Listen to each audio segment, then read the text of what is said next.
بسم اللہ الرحمن الرحیم اللہم صلی علی سیدنا مولانا محمد مفتاح الخیر والاسرار ومغلاق الشر والظلمات وآلہ وبارک وسلم۔ سامعین محترم، آج 17 رمضان مبارک، اور یہ وہ مبارک دن ہے کہ جس دن اللہ تبارک و تعالیٰ کے پیارے محبوب صلی اللہ تعالیٰ علیہ وآلہ وسلم اور رحمت عالم صلی اللہ تعالیٰ علیہ وآلہ وسلم کے جان نثار صحابہ کرام علیہم رضوان نے کفار کے ساتھ ایک عظیم لشکر کا مقابلہ کیا، اور اس لشکر کی تعداد 1000 ہے اور مسلمانوں کی تعداد فقط 313 ہے، اور سن 2 ہجری کا یہ واقعہ ہے، اور مقام بدر پر یہ مارکہ پیش آیا۔ 17 رمضان مبارک سن 2 ہجری جمعہ کا دن تھا کہ جب غزوہ بدر رونما ہوا، اور قرآن نے اس واقعے کو یوم الفرقان یوم التقى الجمعان، جب 10ویں پارے کی آپ پہلی آیت مبارکہ پڑھتے ہیں تو اس میں اس بات کو بیان فرمایا گیا کہ یہ یوم الفرقان ہے،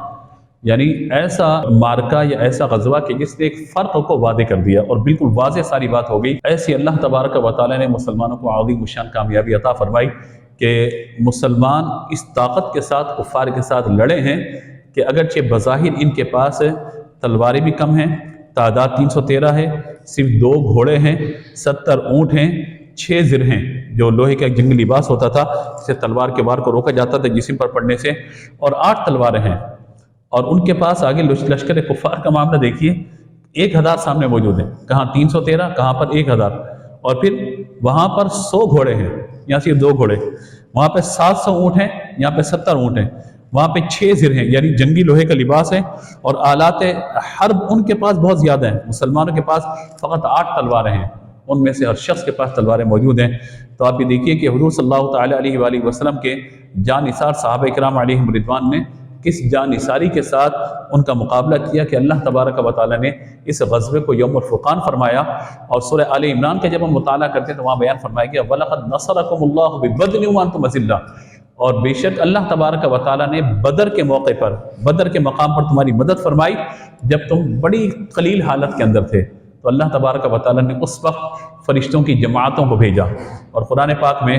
بِثَلَاثَةِ آلَافٍ اور بِخَمْسَةِ آلَافٍ کے الفاظ موجود ہیں، یعنی 3000 کا لشکر یا 5000 کا لشکر فرشتوں کا آیا جو مسلمانوں کی مدد کے لیے آیا۔ جنگ سے ایک دن قبل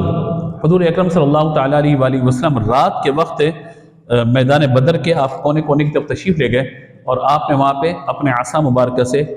نشان لگایا، ہذا مصرع فلاں، ہذا مصرع فلاں، یعنی یہ فلاں کافر کے مرنے کی جگہ، یہ فلاں کافر کے گرنے کی جگہ ہے، یہاں پہ فلاں کافر مرا ہوا پڑا ہوگا، وغیرہ وغیرہ۔ یہ ساری باتیں آپ نے رات کو بیان کر دی۔ جب صبح ہوئی تو صحابہ کرام علیہم رضوان کہتے ہیں کہ جب جنگ ختم ہوئی تو ہم نے جب جا کر کے دیکھا جہاں حضور نے نشان لگایا تھا اور جس کافر کا نام لیا تھا وہ کافر وہیں پر گرا ہوا تھا، پڑا ہوا تھا، مرا ہوا تھا، اور واصل جہنم ہو چکا تھا۔ تو یہ حضور صلی اللہ تعالیٰ علیہ وآلہ وسلم کا وہ علم ہے جو اللہ تبارک و تعالیٰ نے بدر سے 1 رات پہلے آپ کو عطا فرما دیا، اور اسی کو غیب کا علم کہا جاتا ہے کہ کل کیا ہونے والا ہے۔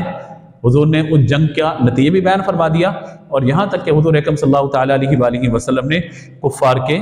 مرنے کی خبر بھی دے دی، اور کفار کے مرنے کی جگہ کو بھی بیان فرما دیا کہ کون کب مرے گا، کہاں مرے گا، اور اس جنگ کا انجام کیا ہوگا۔ جب صبح ہوتی ہے حضور صلی اللہ تعالیٰ علیہ وآلہ وسلم کے ایک عریش سائبان مقرر کیے گئے جہاں نبی پاک علیہ الصلوۃ والسلام تشریف فرما ہو اور صحابہ کرام علیہ رضوان آگے بڑھیں۔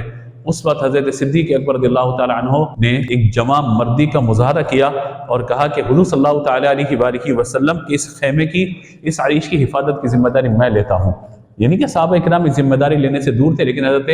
صدیق اکبر رضی اللہ تعالیٰ عنہ نے آگے بڑھ کر اس بات کو بہتر سمجھا کہ آج نبی پاک علیہ الصلوۃ والسلام کے ساتھ مجھے ہونا چاہیے، اور اس خیمے کی نگرانی میں ہی کروں گا۔ تو اس اعتبار سے حضرت صدیق اکبر رضی اللہ تعالیٰ کی شجاعت و بہادری ہمیں یہاں پر اس موقع پر نظر آتی ہے۔ اس کے بعد حضور صلی اللہ تعالیٰ علیہ وآلہ وسلم نے تمام رات اپنے رب تبارک و تعالیٰ کی عبادت کی، اور اپنے رب تبارک و تعالیٰ کے حضور عز و نیاز میں آپ نے پوری رات کو گزارا، یہاں تک کہ حضور صلی اللہ تعالیٰ علیہ وآلہ وسلم نے مسلمانوں کو نماز فجر کے بعد ایک عظیم شان خطبہ ارشاد فرمایا جس میں شوق شہادت اور جذبہ جہاد کا ذکر ہوا، اور مسلمان شوق شہادت اور جذبہ جہاد سے سرشار ہو کر میدان کی طرف بڑھے، اور اللہ تبارک و تعالیٰ نے اپنے پیارے محبوب علیہ السلام سے کیا وہ وعدہ پورا فرمایا۔ وہ وعدہ کیا تھا کہ ہمارے پیارے آقا صلی اللہ تعالیٰ علیہ وآلہ وسلم کے کندھوں پر چادر ہے، اور حضور صلی اللہ تعالیٰ علیہ وآلہ وسلم اللہ کے حضور ہاتھ اٹھا کر دعا کر رہے ہیں، یا اللہ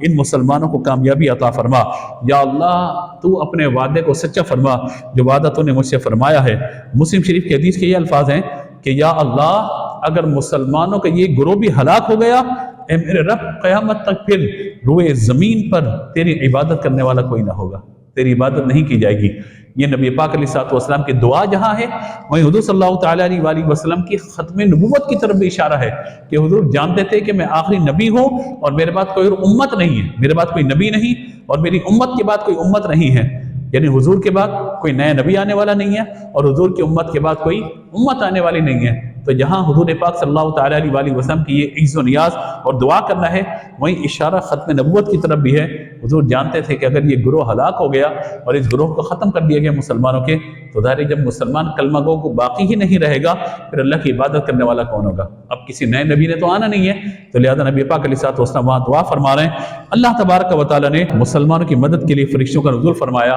3000 اور پھر تعداد 5000 تک پہنچ گئی۔ سورہ آل عمران کی آیت نمبر 124 125 کا اگر مطالعہ کیجئے تو وہاں پر آپ کو تفصیل ملتی ہے کہ کس کس انداز سے اللہ تبارک و تعالیٰ نے فرشتوں کو بھیجا۔ اور پھر نبی مکرم علیہ السلام نے خاک اپنے ہاتھ میں اٹھائی اور فَلَمْ تَقْتُلُوهُمْ وَلَٰكِنَّ اللَّهَ قَتَلَهُمْ وَمَا رَمَيْتَ إِذْ رَمَيْتَ وَلَٰكِنَّ اللَّهَ رَمَىٰ۔ یہ خاک جب پھینکی، اللہ تعالیٰ فرماتے ہیں محبوب یہ خاک آپ نے نہیں پھینکی، ہاں لیکن جب آپ نے پھینکی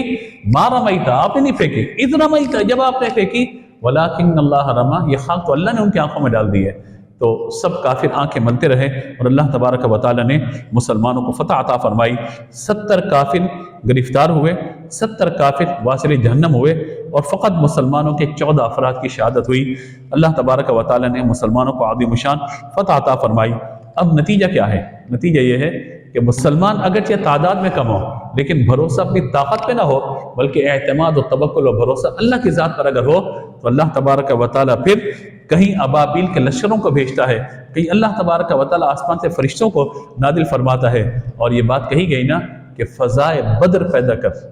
فضائے بدر پیدا کر، فرشتے تیری نصرت کو اتر سکتے ہیں گردوں سے قطار اندر قطار۔ اب بھی آج بھی اگر بدر والا ماحول پیدا کر دیا جائے، اللہ کی رضا کے لیے بندہ اگر آگے بڑھے اپنے مسلمانوں کی مدد کے لیے، دین اسلام کو بچانے کے لیے، اسلام کی حمایت و نصرت کے لیے، اللہ تبارک و تعالیٰ ایسوں کی محنت کو ضائع نہیں فرماتا۔ پھر رحمت خداوندی ان کی پشت پر ہوتی ہے، ان کے سروں پر ہوتی ہے، جیسے وہ چلتے ہیں اللہ کی رحمت انہیں ڈھانپ لیتی ہے اور اللہ تبارک و تعالیٰ نے عظیم شان کامیابی عطا فرماتا ہے۔ مسلمانوں نے کبھی بھی کوئی جنگ تعداد کے زیادہ ہونے کی وجہ سے یا طاقت و قوت یا اسلحے کے زیادہ ہونے کی وجہ سے نہیں جیتی۔ جب بھی جنگ جیتی ہے اللہ پر توکل، اللہ پر بھروسہ اور رب تبارک و تعالیٰ کی ذات پر یقین اور اعتقاد کے ساتھ ان جنگوں کو جیتا گیا ہے۔ آج ہم سمجھتے ہیں کہ تھوڑا سا ہمارا ایمان اس بارے میں کمزور ہوتا چلا جا رہا ہے۔ اللہ کی ذات پہ بھروسہ کریں، اللہ تبارک و تعالیٰ کی طاقت پر بھروسہ کریں، اللہ کی قدرت پہ بھروسہ کریں، وہ رب ہمیں نصرت و مدد بھی عطا فرمائے گا، وہ طاقت بھی عطا فرمائے گا اور وہ کفار کے دل میں ہماری ہیبت بھی ڈال دے گا۔ لیکن بات اصل کیا ہے کہ ہم دنیا دار ہو گئے، ہم نے دنیا کو اتنا بسا لیا ہے کہ جذبہ جہاد اب ہمارے اندر سے نکلتے چلا جا رہا ہے، جس کی وجہ سے آج ہم تنزلی کا شکار ہوتے چلے جا رہے ہیں۔ اللہ تبارک و تعالی ہم سب کو اصحاب بدر کا صدقہ عطا فرمائے، امت کو پھر طاقت و قوت اور عروج عطا فرمائے، اور اللہ تبارک و تعالی مصطفیٰ جان رحمت صلی اللہ تعالی علیہ وآلہ وسلم کی جان نثار صحابہ کرام علیہم رضوان کی برکت سے کوئی ایسا لیڈر، کوئی ایسا رہنما مسلمانوں کو عطا فرمائے کہ جو قیادت کرے اور امت مسلمہ اس کے پیچھے چلتی ہوئی جائے اور مسجد اقصی کو برباد ہونے سے بچائے، مسلمانوں کی خیر خواہی کی طرف جائے، مسلمانوں کو برباد ہونے سے بچائے، مسلمانوں کی بستیوں میں جو آگ لگی ہوئی ہے ان بستیوں کو بچائے، کیونکہ یہ میرا اور آپ کا اجتماعی فرض ہے، انفرادی فرض ہے، اور ہمارے حکمرانوں کو اس اعتبار سے غیرت و حمیت کو جگانا چاہیے کہ کوئی مسلمان لیڈر تو ایسا ہو کہ جو کم از کم یہ بات کر سکے کہ اگر ہماری عزت ہے، طاقت ہے، قوت ہے، تو جو اللہ نے جہاد کی اہمیت اور جہاد کی فرضیت کو بیان فرمایا ہے، تو جب تک جہاد کا جذبہ زندہ نہیں ہوگا ہم کامیاب نہیں ہو سکتے۔ لہذا جذبہ جہاد کو ہمیں بڑھانا ہے اور شوق شہادت کو اپنے اندر پیدا کرنا ہے۔ جب شوق شہادت اور جذبہ جہاد ہوگا اور مسلمان کوئی حاکم، ایک مسلمان ریاست جب آگے بڑھے گی اور اس کے پیچھے مسلمان دیگر موجود ہوں گے تو انشاءاللہ مسلمانوں کو اللہ تعالیٰ عظیم الشان کامیابی عطا فرمائے گا۔ اللہ تبارک و تعالی ہمیں جہاد کے مقصد کو سمجھنے کی توفیق عطا فرمائے۔ آمین وآخر دعوانا ان الحمد للہ رب العالمین۔